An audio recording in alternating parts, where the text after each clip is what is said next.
Tanpa membuang masa, saya dengan ini menjemput Puan Anita binti Laja Harun selaku guru cemerlang sejarah SMK Bandaraya sekolah kita untuk berkongsikan tips-tips dan kriteria-kriteria sebagai persiapan untuk permohonan guru cemerlang bagi guru-guru yang ingin memohon guru cemerlang di SMK Bandaraya. Majlis dengan ini mempersilakan Puan Anita Laja Harun untuk menyampaikan perkongsian persiapan permohonan guru cemerlang.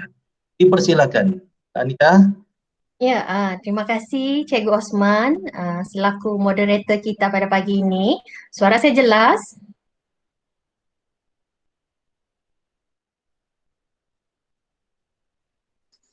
Jelas, jelas. Baiklah, terima kasih. Jadi untuk pagi ini sebenarnya perkongsian ini bukan sahaja untuk guru-guru yang akan memohon guru cemerlang, boleh juga guru-guru yang bakal memohon guru cemerlang ya, dan boleh juga kepada semua guru untuk perkongsian peningkatan profesionalisme keguruan. Sebab salah satu dalam plan pembangunan pendidikan negara kita pun salah satu perkara yang ditekankan adalah peningkatan profesionalisme keguruan. That's why kita ada SPLKM itu kan untuk melihat perkembangan kita punya perkembangan profesionalisme itu kan. Oke, jadi saya mulakan dengan Assalamualaikum warahmatullahi taala wabarakatuh. Salam sejahtera dan selamat pagi saya ucapkan kepada kalau yang saya tengok setakat tadi beberapa orang guru kanan mata pelajaran yang bersama kita pada pagi ini. Oke, PK mungkin akan lewat sedikit ya. Kemudian seterusnya barisan EJK yang awal-awal lagi semua sudah berada bersama-sama seawal 7.30 ya. Kemudian seterusnya rakan-rakan guru yang bersama-sama untuk mengikuti sesi perkongsian pada pagi ini ya. Jadi harapan saya perkongsian ini, sembang-sembang santai berkaitan dengan perkongsian permohonan guru cemerlang nih dapat memberikan motivasi lah kepada guru-guru di SMK Bandaraya, kemudian dapat menyuntik semangat cikgu-cikgu lah untuk memohon sebagai guru cemerlang kalau boleh ya, kalau tidak pun untuk satu peningkatan profesionalisme lah ya. Sebab apa cikgu-cikgu, saya tengok SMK Bandaraya ni sekolah yang besar, guru yang ramai, kita punya package mata pelajaran pun banyak, tetapi kita hanya ada seorang guru cemerlang, saya sendiri sahaja ya. Dan kalau kita lihat kebanyakan sekolah ni ada 6 orang, 7 orang guru cemerlang. Kadang-kadang ada sekolah tertentu satu panitia pun ada 6-7 orang guru cemerlang untuk mata pelajaran teras. Jadi adalah menjadi satu kekuatan ya kalau kita ada ramai guru cemerlang ya. Bukan saya cakap guru cemerlang ni macam saya ni hebat gitu, tidak, tapi maksudnya bila kita sudah dinilai dan diiktiraf sebagai guru cemerlang tu maksudnya di situ kita sudah ada kepakaran itu, kita sudah ada konten itu yang boleh membantu untuk pemantapan panitia kita dan seterusnya sekolah ya.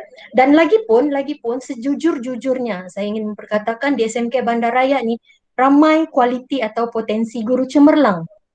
Ya, 13 tahun saya bersama di SMK Bandaraya nih, terlalu ramai yang saya tengok sesuai menjadi guru cemerlang tetapi cikgu tidak mahu bertindak untuk membuat persiapan permohonan. Jadi saya berharap dengan perkongsian ini cikgu perlahan-lahan membuat persiapan. So persiapan dia ini sebenarnya 3 tahun. Tapi kalau cikgu rasa sudah cikgu memohon tahun ini tiada masalah juga ya. Jadi kalau kita ada persiapan awal, maka kita tidak tertekan. Orang selalu pikir, oh jadi guru cemerlang nih tertekan dan sebagainya, banyak buat kerja. Tapi kalau kita tahu menguruskan masa kita dengan baik, tahu mengurus kerja kita dengan baik, benda ini tidak juga sukar sangat. Memang ada sedikit kesukaran lah, tetapi kesukaran itulah yang perlu kita atasi yang menjadikan kita terus cemerlang dalam bidang tugas kita. Saya melihat ya macam contoh lah kalau di Bilik Sri Kutobo tu kan, macam banyak ramai guru yang di situ memberi inspirasi pada saya. Macam contoh Cikgu Kong Yut Jen ya. Saya selalu tengok bagaimana dia walaupun sudah hampir mau besar tapi kita tengok semangat dia mengajar dengan ABM dia dan sebagainya ya. Begitu juga rakan guru lain macam Charlene, Cikgu Sukria ya. Kalau di sekolah ni saya boleh tengok Ustaz Fazli, Cikgu Nadia ya, Cikgu Roselyn, Cikgu Eli, terlalu ramai sebenarnya, Cikgu Seles ya. Jadi saya berharap lebih ramailah mencuba pada tahun ini ya. Saya sudah tahulah beberapa orang yang mohon, tetapi saya berharap lebih ramailah ya untuk kebaikan sekolah kita juga pada masa akan datang ya. Jadi tanpa buang masa, saya kongsikan perkara-perkara yang saya rasa perlu, oke. Tetapi Cikgu kalau ada yang kurang nih slide saya atau perkongsian saya, Cikgu boleh bertanya ya. Kita boleh berbincang di sini ya. Jadi ini adalah beberapa perkara yang saya coba kongsikan. Saya bukan juga expert sangat, tetapi saya cobalah membantu khususnya dari segi perkongsian pengalaman saya ya. Oke, jadi yang pertama saya mau kongsi tentang latar belakang saya nih sebagai guru cemerlang ya. Jadi saya nih umur 40-an ya. Posting 2002. Jadi maksudnya di sini saya nih yang jenis time base 10 tahun. Bukan macam cikgu-cikgu sekarang nih 8 tahun sudah boleh time base. Jadi saya penempatan pertama saya pada tahun 2002, di JIM 41 di SM Teknik Tawau, dan pada masa itu saya tidak pernah tahu pun pasal guru cemerlang nih, kerja saja ya. Namun begitu bila saya pindah ke SMK Bandaraya, 2008 begitu kan, dengan pengetua kita pada masa itu yang begitu semangat, sentiasa membimbing, memberi motivasi kan, Dr. Shirley T. Siu Hong kan. Jadi dia menyarankan saya memohon guru cemerlang ya. Padahal semasa itu saya sudah dapat penempatan ke SMK SMK Arsyad ya sebagai guru akademik tingkatan 6, tetapi saya tidak pergi, jadi saya cobalah mohon guru cemerlang. Jadi pada masa itu saya mohon awal tahun 2011 ya. Awal tahun 2011 saya dipantau April ya, April. Lepas tu hujung tahun 29 hari bulan 12 tahun 2011 tu saya dapat pemangkuan sebagai guru cemerlang. Sedangkan time base saya 1 hari bulan 1 2012. Jadi ada beza 2 hari. Tapi beza 2 hari ini pun sangat bermakna nih ya, Cikgu. Jadi ini bermakna beza 2 hari, tapi kalau tengok tahun beza setahun. Saya punya lantikan GC, pemangkuan GC dan juga time base saya ya. Kemudian untuk ke DG 48 pada masa itu 2 tahun selepas lantikan. Jadi pada 1 hari bulan 1 2014 saya cukup 2 tahun. Sebab dia kira daripada 1 hari bulan 1 maknanya saya dapat KUP itu 29 bulan 12 kan, jadi saya layak memohon 1 hari bulan Januari 2014. Jadi saya mohon dipantau sekitar Jun kalau saya tidak silap. Lepas itu saya dapat lantikan untuk DG 48 tu pada tahun 2015 ya, 2015. Yang mana sepatutnya saya dapat kalau ikut time base biasa 2020 kan. Jadi untuk seterusnya daripada DG 48 kepada DG 52 ya. Jadi saya memohon pada tahun 2018, saya memohon pada 2018, tetapi lantikan saya tuh pada tahun 2000 pemangkuan tuh 2019, walau bagaimanapun sepatutnya saya dapat pada tahun 2026 ya. Jadi untuk DG 54 saya layak memohon. Kalau saya mau memohon, dia macam sama dengan time baseline ya, yaitu pada tahun 2022. Sekarang 2021 kan saya layak memohon Januari 2022. Tahun ini saya tidak layak sebab kurang 2 bulan. Sebab saya punya lantikan untuk DG 52 adalah pada bulan Februari ya. Jadi kurang 2 bulan lah, sebulan lebih lah begitu ya. Jadi di sini kan Cikgu boleh tengok ya laluan tuh. Walaupun saya lambat, hampir-hampir mau time base baru saya mohon. Kalau sekarang nih Cikgu sudah beri 5 tahun pun sudah, di 5 tahun di DG 41 Cikgu sudah layak memohon. Tapi saya nih agak lambat, sangat lambat. Tetapi masih cepat di DG 48 ke 48 dan 52 ya. Jadi Cikgu boleh tengoklah laluan tu lebih cepat lah ya. Jadi ini salah satu keistimewaannya guru cemerlang. Apakah yang dimaksudkan guru cemerlang ya? Jadi guru cemerlang ni ialah guru yang mempunyai pengetahuan konten ya tentang kita punya bidang kepakaran ya, bidang kepakaran. Maksudnya apa bidang kepakaran kita ya? Bidang kepakaran saya sendiri adalah mata pelajaran sejarah. Selain mempunyai pengetahuan ya tentang konten yang terkandung dalam kurikulum mata pelajaran sejarah tu, kita mempunyai kemahiran dan kepakaran yang tinggi ya Jadi kemahiran dan kepakaran yang tinggi ini bukan semestinya kalau kita jadi guru cemerlang terus semua mesti ada, tidak. Itulah namanya learning process. Manusia ini sampai ke akhir hayat dia akan belajar kan. Jadi saya sendiri pun masih meningkatkan kemahiran dan kepakaran tuh dari semasa ke semasa, khususnya dalam bidang pengajaran dan pembelajaran. Jadi maksudnya kita sudah ada konten. Jadi pada masa yang sama bagaimana kita mau meningkatkan kemahiran kita, kepakaran kita dalam pengajaran dan pembelajaran supaya dapat memantapkan lagi pembelajaran murid, seterusnya meningkatkan pencapaian murid ya.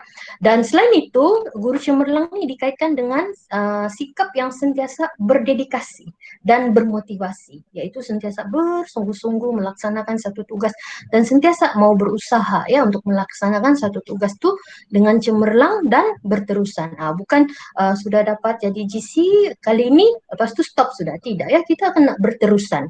Jadi untuk next grade dengan usaha yang berterusan tuh senang untuk kita melengkapkan borang dan pergi ke level ataupun ke grade yang seterusnya ya.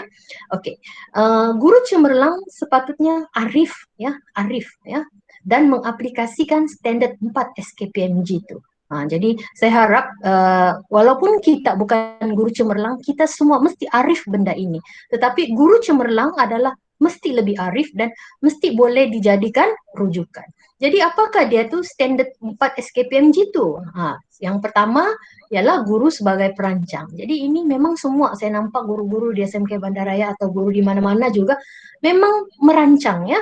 Sebab maksudnya merancang di sini merancang pengajaran kita tuh. Jadi dari aspek pengajaran ini perkara utama yang kita pikir laksanakan ialah membuat rancangan pengajaran ya berdasarkan RPT, berdasarkan DSKP, menyediakan ABM, menilai potensi murid supaya apa yang kita rancang itu sesuai dengan keperluan semasa sesi pengajaran dan pembelajaran ya.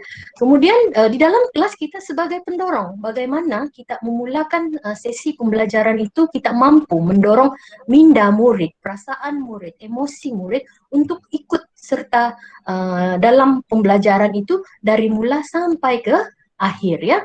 Seterusnya guru sebagai pengawal. Jadi maksudnya sepanjang kita melaksanakan sesi pengajaran dan pembelajaran itu bagaimana kita mengawal suasana tuh. Jadi kadang-kadang suasana nih boleh berlaku dia lancar saja, tapi boleh juga berlaku ada keadaan-keadaan tertentu. Macam contoh lah kan, tiba-tiba ada spot check, tiba-tiba ada murid sakit, murid pingsan dan sebagainya. Saya sendiri sebagai pemohon guru cemerlang sebelum ini, 2 kali saya dipantau ya, DG 48 dan DG 52, ada yang tiba-tiba ya ketuk kelas ya, masa tu ada nazir dalam kelas, ada tiba-tiba murid datang ketuk kelas ya, mau buat spot check, ada yang tiba-tiba saya mengajar, murid ada masalah disiplin, tiba-tiba bila saya minta dia melibatkan diri dengan aktiviti yang saya jalankan masa itu, dia berdiri dengan pakaian dia tidak masuk, bergelang silver ya. Jadi disitulah sebenarnya kita dilihat bagaimana kita mengawal proses itu ya. Jadi kalau ada pemantau dia akan tengok semua tuh bagaimana kita mengendalikan keadaan tersebut secara serta merta ya. Guru sebagai penilai, ini kita sudah kursus PBD minggu lepas ya, minggu yang sebelum ini ya, pentaksiran bilik darjah, penilai, kita menilai murid kita, maksudnya berdasarkan objektif, SK, SP, objektif dan kita punya aktiviti, kemudian kita menilai murid dan kemudian kita membuat refleksi. Jadi sebenarnya RPH kita tuh itu merupakan evidence PBD kita kan.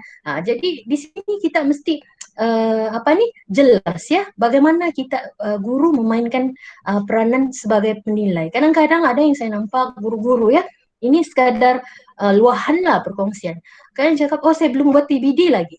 Jadi seolah-olah di situ kita nampak satu kefahaman tentang konsep PBD itu sendiri. Sedangkan kalau kita tengok masa kita isi yang JPN punya link untuk laporan PBD itu kan ditanyakan di hujung tuh, adakah Anda melaksanakan PBD? Sepatutnya semua orang setiap hari melaksanakan PBD. Sebab kita menilai dan mentaksir murid setiap kali selesai sesi pengajaran dan pembelajaran. Seterusnya kita membuat refleksi ya. Kemudian guru sebagai pembimbing. Membimbing murid tuh maksudnya kalau dalam bilik darjah tuh bagaimana kita membimbing dia. Ya, macam contoh saya tengok selalu, macam Cikgu Maria lah. Saya nampak dia selalu ya membimbing murid buat jalan kerja matematik dan sebagainya. Murid tu tidak tahu jumpa. Bagaimana kita membimbing murid tu secara individu, secara kumpulan atau dalam bilik darjah tu. Jadi guru mesti arif lah ya bagaimana mau melaksanakan atau mengendalikan keadaan-keadaan seperti itu ya. Seterusnya, bagaimana pula pengajaran dan pembelajaran yang kita rancang itu mampu melibatkan murid sebagai pembelajar aktif. Jadi di sini kita kena kaitkan lagi dengan elemen pembelajaran abad ke-21. Komunikasi, kolaboratif, ya, kritis, kreatif, semua tuh. Jadi di situ kita coba tonjolkan ya bagaimana aktiviti yang kita rancang dan laksanakan itu membolehkan murid itu terlibat sebagai pembelajar aktif ya. Jadi saya rasa ini asas ya. Mungkin nanti minggu depan atau April nanti mula sudah bersemuka. Jadi benda-benda ni kita kena aplikasi dalam bilik darjah. Jadi kita kena jelas tentang perkara-perkara yang terkandung dalam standard 4 SKPMG 2 ni ya. Okey, yang seterusnya, apakah tu ciri-ciri guru cemerlang tu? Jadi kalau kita tengok di depan ni tertera 6 ciri utama ya, ada 6 ciri utama. Jadi kita lihat di sana yang pertama dari segi kepribadian ya, dari segi pengetahuan dan kemahiran, dari segi hasil kerja. Ya, adakah hasil kerja itu asal ada atau sebagainya. Dari segi komunikasi, potensi dan juga sumbangan. Sumbangan ni juga menjadi satu kriteria yang sangat penting semasa kita mengisi borang permohonan guru cemerlang ya. Okey, kita lihat yang pertama pribadi. Sudah tentulah seorang guru sama ada dia guru cemerlang atau bukan guru cemerlang, dia perlu memaparkan, menunjukkan sasia atau akhlak atau nilai-nilai yang terpuji ya. Sebab apa? Guru ni dia role model ya, role model kepada pelajar-pelajar ya. Okey, kemudian berketerampilan. Jadi berketerampilan ni saya kaitkan dengan kualiti berdasarkan kompetensi ya, kualiti berdasarkan kompetensi kita. Kalau saya guru sejarah, saya ada kualiti berkaitan dengan kompetensi saya. Saya boleh bercakap, saya boleh menjelaskan, ya, saya boleh membuat perkongsian, begitu ya. Kemudian patuh kepada etika keguruan, ya, dan etika perkhidmatan awam, ya. Contohnya melaksanakan tugas sebagai guru ni, yang paling asas sekali ialah menyediakan RPH, ERPH ataupun mengajar. Jadi kita mesti patuh. Ya, jadi RPH tu mesti kalau tarikh sekian-sekian tarikh hantar, kita hantar. Jadi itu maknanya kita mematuhi etika ya. PK dan prihatin terhadap keperluan pelajar. Jadi ini sebenarnya kita mengenal atau mendalam nih potensi murid kita supaya kita boleh merancang satu pendekatan, satu aktiviti yang sesuai dengan potensi murid kita ya. Sebab kita berbalik kepada falsafah juga. Walau berubah-berubah gelombang 1, gelombang 2, gelombang 3 pun kan kita masih berpaksi kepada falsafah pendidikan negara tu kan, JERIS ya, yaitu kita mau mengembangkan potensi murid itu dari aspek JERIS itu sendiri ya. Okey, yang kedua ciri guru cemerlang ni pengetahuan dan kemahiran. Jadi seperti yang saya katakan tadi, pengetahuan dan kemahiran ini dikaitkan dengan kandungan bidang kepakaran. Apa kandungan bidang kepakaran cikgu? Kalau saya cikgu sejarah, saya punya konten, saya punya di SKP sejarah kita sudah selami sebaik-baiknya. Kita tahu apa elemen-elemen yang ada dalam di SKP itu ya. Kita boleh merungkai, kita boleh merangkai dan sebagainya. Apa-apa yang ada di dalam di SKP tersebut. Okay? Kemudian dengan pengetahuan dan penghayatan tentang kandungan bidang kepakaran kita ni, kita boleh jadi pakar rujuk, kita boleh menjelaskan dan sebagainya ya. Okey, kemudian sebagai guru cemerlang kita juga perlu mahir dari segi menguruskan sumber pendidikan. Maksudnya berdasarkan kita punya pengetahuan tu kita boleh menghasilkan bahan ABM, BBM, BBM dan BBB ya, untuk digunakan bagi menyelesaikan masalah-masalah yang wujud dalam bilik darjah ya. Macam contoh kan kita menghasilkan pendekatan tertentu atau menghasilkan inovasi tertentu untuk membolehkan kita meningkatkan lagi atau menyelesaikan masalah dalam bilik darjah ya. Okey, yang seterusnya hasil kerja. Nah, hasil. Maksudnya apa yang kita hasilkan tadi itu kan macam ABM, BBM, BBB semua itu kan, adakah berupaya meningkatkan hasil pembelajaran? Nah, ini yang kita tengok selalu kalau kita meeting dialog prestasi, dia tanya apa intervensi kamu? Nah, itulah maksudnya intervensi itu pendekatan penyelesaian masalah kita kan, dan sejauh mana intervensi itu boleh membangunkan potensi murid itu, boleh menyelesaikan masalah. Tidak semestinya apa yang kita buat tuh atau apa yang kita inovasikan tuh terus boleh menyelesaikan masalah. Kadang-kadang dia memerlukan beberapa skill. Jadi disitulah bagaimana kita dokumentasikan benda-benda itu. Apa yang kita buat tuh step 1, step 2, step 3 dan sebagainya ya. Jadi nampak usaha kita tuh ya sebagai seorang guru coba atau berusaha untuk menyelesaikan isu atau masalah yang kita hadapi ya. Dan seterusnya adalah komunikasi. Macam contoh kan bila kita ada kemahiran itu, kita mampu menyampaikan ide itu. Kita mampu buat perkongsian. Macam contoh saya hari ini coba buat perkongsian ya. Jadi sebenarnya selain dapat memantapkan konten saya melalui perkongsian ini, saya juga dapat meningkatkan kemahiran komunikasi ya. Sebab apa, kita nih sebagai manusia, sebagai guru kita sentiasa belajar. Mungkin cikgu tengok saya boleh berkomunikasi nih, boleh menyampaikan nih. Tapi Tuhan saja yang tahu betapa berdebar-debarnya saya bila disuruh bercakap di hadapan orang ramai itu kan. Jadi sebenarnya proses menyampaikan ilmu seperti ini adalah satu proses yang berterusan, pembelajaran yang berterusan ya. Oke, yang seterusnya dari segi potensi guru itu sendiri. Macam saya cakap tadi, semua hampir begitu ramai ya guru-guru di SMK Bandaraya ini, saya lihat ada potensi itu, berwawasan, maksudnya melihat bagaimana memajukan murid, mengembangkan potensi murid, menyelesaikan isu pembelajaran murid ya, berinisiatif melakukan pendekatan-pendekatan tertentu, sentiasa responsif ya terhadap isu-isu yang di sekeliling tuh, dan sentiasa bersikap inovatif ya. So pas sekolah kita nih, kebitaraan kita adalah inovasi ya. Guru-guru inovatif ya, lebih ramai ya, macam Cikgu Tresa, Cikgu Hafiza, Cikgu Hairida ya, lebih ramai lah untuk cuba ya menjadi guru cemerlang. Sebab kita jadi guru biasa pun sama juga kerja macam guru cemerlang. Jadi lebih bagus jadi guru cemerlang. Jadi kita nampak yang laluan tadi itu kita boleh bergerak lebih cepat ya. Oke, yang penting juga adalah sumbangan. Ya, sumbangan ya. Memanglah guru nih sumbangan dia luas. Tetapi untuk kriteria guru cemerlang, penilaian guru cemerlang, sumbangan Anda itu akan dinilai berdasarkan bidang kepakaran. Jadi di sini kita kena ada strategi, kita kena merancang. Maksudnya kalau kita mau buat sesuatu, kita mau attend sesuatu, mengikuti sesuatu, kita hendaklah fokus kepada bidang kepakaran kita. Boleh juga benda-benda lain, tapi kita pastikan yang bahagian bidang kepakaran kita itu cukup. Ya, dia ada level dia lagi tuh, peringkat sekolah, daerah, negeri, kebangsaan, dan antara bangsa ya. Jadi selain daripada menyertai, adalah penting juga bagaimana setiap bahagian yang kita sertai itu kita memainkan peranan. Jangan sebagai peserta saja, mungkin kita boleh jadi moderator macam Cikgu Osman hari ini kan. Mungkin kita boleh jadi orang kedua yang berkongsi ide dan sebagainya dalam satu-satu program ya. Oke. Apakah dia syarat umum? Ini sangat penting ya. Bila iklan guru cemerlang tuh keluar, yang paling penting untuk cikgu tahu syarat umum dan syarat khusus.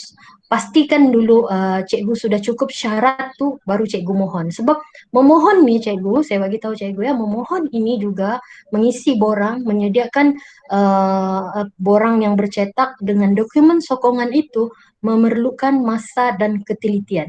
Sebab kalau silap nanti cikgu tidak dinilai. Saya sudah ada beberapa pengalaman ya, bagaimana rakan-rakan saya nih ada sedikit kesilapan menyebabkan mereka tidak dinilai. Ini yang saya coba kongsikan kepada cikgu-cikgu hari ini. Oke, yang pertama disahkan dalam perkhidmatan ya. Maksudnya kalau cikgu sudah sampai cukup tempo 5 tahun berkhidmat, sudah disahkan dalam perkhidmatan. Oke, dinaikkan ke grade semasa ya. Kalau cikgu memohon DG 52, cikgu sudah dinaikkan ke grade DG 48 ya. Markah 80% untuk 3 tahun terakhir. Tapi cikgu janganlah 80% ya. Sebab masa saya mula-mula mohon DJ 44, markah saya 84 sahaja. Saya ditanya oleh Nazir, kenapa markah saya 84 sahaja? Jadi saya cuma cakap saya tidak tahu, itu bukan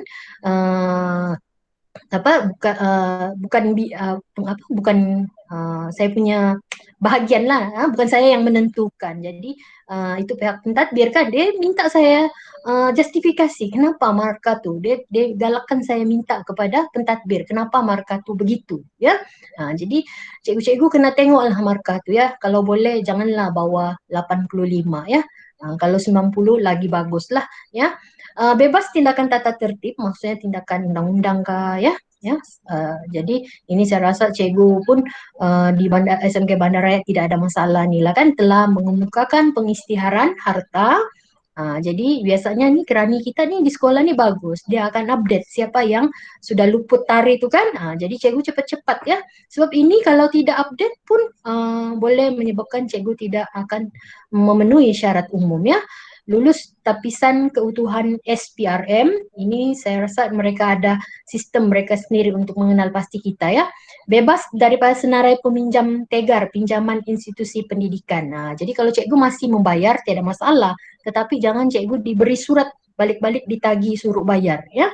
Kemudian yang seterusnya, bebas kelebihan bayaran gaji dan allowance. Ini saya pernah tapi bila gaji itu terlebih, bayaran itu terlebih, tetapi saya diminta bayar balik. Jadi tiada masalah. Yang masalahnya guru yang tidak mau membayar lah. Ya. Kemudian yang paling penting juga diperakui oleh ketua jabatan ataupun diperakui, disokong oleh tuan pengetua kita ya. Ini syarat umum. Jadi sekarang kita lihat syarat khusus. Jadi cikgu tengok sekarang cikgu di grade mana. Katalah cikgu ingin memohon grade DG 48. Jadi cikgu kena jelas ya, kalau cikgu guru cemerlang, kalau cikgu bukan guru cemerlang kan, tempo 3 tahun bermula dari tarikh naik pangkat. Cikgu tengok surat cikgu tu, bila tarikh cikgu naik pangkat. Jadi dia dari 3 tahun dari tarikh tu cikgu layak. Tetapi bagi GC ya, yang macam contoh kalau saya memohon grade dari 48 ke 52, okay. Tempo 3 tahun bermula dari tarikh pemangkuan. So kalau GC ini dia satu ada tarikh pemangkuan, tarikh lantikan tu. Okay. Jadi bermula daripada tarikh pemangkuan tu ya. Okay. Jadi cikgu kena jelaslah nih cikgu di mana ya, dan pastikan cikgu cukup tempo ya. Okey, apa yang cikgu perlu persiapkan? Okey, guru-guru yang memohon ni apa yang cikgu perlu persiapkan? Yang pertama sekali ialah borang, okey, dan menghantar permohonan. Cikgu adalah sangat penting cikgu membaca dan memahami surat siaran, syarat permohonan, dan melihat soalan-soalan lazim yang disertakan. Kerana apa cikgu? Kadang-kadang saya tengok guru-guru ada dalam grup tertentu ni, dia banyak bertanya. Kalau begini boleh mohon, kalau macam ni, macam tu. Kalaupun dijawab, cikgu masih tidak faham. Kerana cikgu tidak membaca terlebih dahulu syarat-syarat itu. Ya, dia bukan setakat syarat tu. Bagaimana mau isi borang tu, bagaimana mau email dan sebagainya tu, ada step-step dia tu, ada dia punya alamat-alamat tertentu. Bukan ikut suka hati kita ya. Jadi kalau cikgu sudah faham syarat permohonan, cikgu baca soalan lazim, soalan lazim ni yang balik-balik ditanya, balik-balik dijawab juga ni. Jadi Nazir ni dia ambil tindakan yang lebih proaktif apabila dia menyediakan soalan lazim. Jadi cikgu-cikgu boleh tengoklah soalan-soalan lazim tu untuk lebih memahami ya. Okey, setelah memahami syarat permohonan, cikgu perlu melengkapkan borang permohonan dan email ya. Jadi cara email dia tu, kita email dengan email sekolah, bukan kita email sendiri. Apa yang kita email tu cikgu? Kita hanya perlu email 2 perkara saja. Satu, kita punya permohonan yang soft copy Excel. Yang kedua, perakuan pengetua. 2 benda ni sahaja. Dan siapa yang email tu? Kalau sebelum ni Daisy yang email. Kita cuma bagi tahu apa nama fail itu sahaja ya. Kemudian sebaik-baiknya apabila sudah pengetua perakui dan kita sudah email, kita hendaklah mencetak dan menjilidkan borang permohonan kita itu disertai dengan dokumen-dokumen sokongan. Dokumen sokongan tuh susun seperti dalam borang tuh. Maksudnya kalau sumbangan cikgu peringkat institusi yang pertama tuh E. Jadi nanti lampiran cikgu pun E juga. Yang sumbangan kedua tuh C, nanti lampiran yang kedua pun C. Bukan kita sembarang nggak masukkan begitu ya. Jadi maksudnya di sini cikgu, kalau kita sudah teliti, kita mengisi dengan betul, menyusun dengan betul. Di sini sebenarnya dari borang pun kita boleh nampak tuh guru tuh cemerlang atau tidak cemerlang. Begitu ya. Jadi kena paham kena paham borang tuh, kena isi dengan betul ya. Oke, ini adalah contoh bahagian kompetensi, bahagian sumbangan. Ini yang sangat penting, ini yang paling banyak perlu isi. Oke, jadi kalau cikgu tengok dalam sana tuh, cikgu tengok tugas dan sumbangan terkini 3 tahun terakhir, oke, berkaitan dengan mata pelajaran kepakaran, bidang kepakaran. Bukan cikgu masukkan semua sumbangan ya tanpa memberi fokus kepada bidang kepakaran. Dan kalau kita lihat, kalau di sini dia bagi 10 aja. Kalau sebelum ni dia tidak bagi limit. Kalau ada 100, cikgu isilah 100. Tapi di sini dia mau 10, 10, 10. Cikgu kena jelas ya, borang nih dia memberi gambaran kepada penilai kita. Kita ni cemerlang kan tak cemerlang. Jadi saranan saya, kalau cikgu-cikgu ada banyak sumbangan, contohnya antara bangsa cikgu ada 30. Bagilah tahun yang latest 3, tahun sebelum ni 3, tahun yang sebelum-sebelum ni 3 atau 4 begitu. Jadi dia boleh nampak kita punya sumbangan tu 3 tahun berturut-turut. Sebab penilaian guru cemerlang ni berdasarkan 3 tahun semasa. Ya, jadi cikgu kena jelaslah mesti berkaitan dengan bidang kepakaran ya. Okey, jadi ini peringkat antarabangsa, kebangsaan, negeri, daerah dan institusi. Jadi saranan saya, guru-guru yang ada terniat, termotivasi ya mau memohon, cuba buka borang ni, cuba isi. Jadi bila kita isi kan cikgu, macam saya sendiri isi. Walaupun saya belum lagi memohon untuk grade seterusnya, tapi saya mau tengok di mana saya kosong. Jadi bila kita nampak di mana bahagian yang kita kosong, so kita boleh bertindak awal untuk memastikan bahagian itu penuh sebelum kita memohon pada tahun berikutnya. Kemudian yang ini, program latihan yang dihadiri terkini 3 tahun berturutan, juga berkaitan dengan bidang kepakaran. Saya faham nih cikgu, sekarang nih banyak kursus online, webinar dan sebagainya, macam-macam kita ikut. Tapi bukan semua benda tuh kita kena masukkan di sini. Hanya yang berkaitan dengan bidang kepakaran kita ya. Sebab apa, guru cemerlang ni dia mesti pakar kan dalam bidang dia. Jadi dia mau melihat bagaimana kita ni sentiasa update diri kita nih dengan perkara-perkara yang berkaitan dengan bidang kepakaran kita. Di sini banyak juga nih, ada 15. Jadi cikgu-cikgu kalau ada bagilah, susunlah, bagilah 3 tahun tu. Jangan semua yang tahun ini sahaja. Jadi nanti dia nampak, oh cikgu ni mau mohon guru cemerlang baru pula mau berusaha bersungguh-sungguh kan. Dia jadi macam begitu kan, dia punya tafsiran kan. Kemudian yang berikutnya kajian. Kertas kerja atau penulisan profesional. Macam cikgu menghasilkan kajian, cikgu menghantar penulisan ke buku-buku tertentu, itu adalah cikgu punya bukti penulisan. Jadi saya sendiri sebenarnya selalu buka ruang dan peluang. Di bawah unit PLC kita buat penulisan ya. Contohnya yang hari itu ERPH kan, RPH kan. Jadi itu sebenarnya satu bukti lah untuk cikgu menunjukkan cikgu punya bahagian penulisan ya. Seterusnya anugerah 5 sahaja, cikgu pilihlah yang terbaik ya. Kalau ada lah, tidak semestinya ada, tapi kalau ada lagi bagus, dan maksimum 5 anugerah sahaja ya.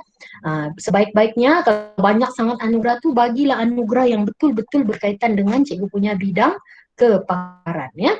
Seterusnya inovasi. Ini yang saya tengok kelebihan guru-guru di SMK Bandaraya nih. Sebenarnya bukan guru inovatif macam saya, Cikgu Nadia aja yang ada inovasi nih. Boleh dikatakan semua guru ada inovasi. Sebab apa cikgu? Bila kita mengajar, kita ada isu, ada masalah kan, kita catat dalam refleksi kita contohnya kan. Kemudian next kita punya pengajaran, kita tambah baik. Itu juga inovasi cikgu. Jadi itu Bagaimana cikgu mau tunjukkan benda tuh semasa nazir datang, semasa cikgu dinilai? Sebab inovasi ini tidak semestinya yang produk sudah cikgu bawa bertanding dan menang, tidak semestinya. Jadi saya yakin semua daripada kita ni sentiasa memikirkan masalah pembelajaran murid kan. Jadi bila cikgu hasilkan satu pendekatan, satu ABM, okay, itu dianggap sebagai inovasi. Cuma di sini cikgu-cikgu ya dia cakap di sini kalau kita borang tuh status pembentangan. Adakah cikgu bawa pergi bertanding, present, peringkat apa dan apa pencapaian. Jadi sebaik-baiknya inovasi itu kalau ada dibangunkan. That's why kita buat program bengkel kajian tuh. Sebab kajian tuh di sana kita ada intervensi, kita mantapkan, kita bangunkan produk tuh dan kemudian kita bawa dia bertanding atau kembangkan dia sebagai produk inovasi. Jadi itulah saya cakapkan cikgu di SMK Bandaraya ini kita banyak sokongan. Kalau cikgu mau jadi GC, oke, saya sokong cikgu dari segi borang. Pada masa yang sama dari segi penulisan, pada masa yang sama dari segi kajian dan sebagainya. Jadi sayanglah kalau cikgu ada ruang-ruang itu, peluang-peluang itu cikgu tidak guna sebaik-baiknya ya. Oke, yang seterusnya yang ini ya, cikgu yang kita isi sumbangan kita tuh. Ini pun ramai yang silap. Sebab soft copy borang yang diberi itu dia bagi asas saja. Mungkin kalau kita tulis macam nombor 1 tuh, oke cukup. Modul latih to be berfokus SPM. Contoh cukup. Tetapi cikgu tengok yang 11 tuh sampai 3 baris tuh. Mungkin ruang tuh tidak cukup. Jangan cikgu pergi langkah ke baris seterusnya. Sepatutnya cikgu kena adjust ruang itu supaya dia cukup untuk satu maklumat tuh dalam satu row itu sahaja. Ini ada yang cikgu kan dia malas mau adjust Excel tuh kan. Mungkin kurang kemahiran dan sebagainya, tapi boleh minta bantuan kawan ya. Kalau saya Excel pun tidak seberapa, tapi saya akan coba cari minta bantuan orang supaya semua maklumat yang saya sampaikan dalam borang itu tersusun ya, tersusun dan sesuai lah dengan borang yang telah disediakan ya. Kemudian kalau tugas dan sumbangan cikgu tuh kena jelas. Janganlah terus bagi tajuk program, tapi apa tugas cikgu atau peranan cikgu dalam program tuh? Contohnya penceramah kah, moderator kah, penulis kah, pembentang kah, kena tulis yang itu. Jadi kita nampak jelas di situ. Saya melihat, saya selalu nih kawan-kawan di grup Guru Cemerlang Sabah, kalau mereka mohon Guru Cemerlang, saya minta borang kalau mereka tidak keberatan. Dan saya akan cek. Bukan sebab saya pandai, cuma saya ini jenis teliti dari segi borang nih kan. Jadi saya kadang-kadang cek, ini cikgu update lagi sikit ya, tambah perkataan pemeriksa. Ada guru yang dia pemeriksa pun dia lupa, dia tidak masukkan. Jadi bila saya cek, saya ingat, saya bagi tahu. Begitulah ya. Inilah dia tajuk email tuh. Ini yang saya bagi email saya kepada cikgu kerani kita, Puan Daisy kan. Dia ada nama file tuh. Ya, ada nama file. Jadi cikgu kena tengok dalam syarat tuh, peraturan-peraturan penghantaran borang tuh, cikgu ikut di situ. Dia mesti ada Sabah, SMK Bandaraya, Kota Kinabalu, DG berapa, nama penuh, begitu ya. Dia ada urutan-urutan dia tuh ya. Jadi jangan silap di sini ya. Kalau silap sudah nih, nanti tidak dipantau, sayang kan?